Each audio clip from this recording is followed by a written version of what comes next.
சித்தர் திருவடிகளே சரணம். நான் பண்ருட்டி நேரு. இப்போ எங்கன்னா நம்ம யாழ்ப்பாணம் ஆறுமுகசாமி சித்தருடைய ஜீவ சமாதியை பார்க்க போகிறோம். இது எங்கே இருக்குன்னா, இது பாருங்கள், அப்படி போனால் ஸ்ரீவில்லிபுத்தூர், இப்படி போனால் சிவகாசி ரோடு.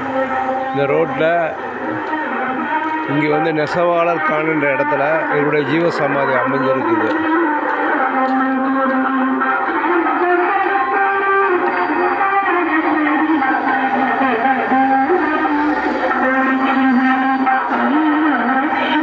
இதில் ஃபோன் நம்பர் இருக்கு, வர்றவங்க பார்த்துட்டு வாங்க.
இங்கே வர்றவங்க ஐயா சாமானியங்க.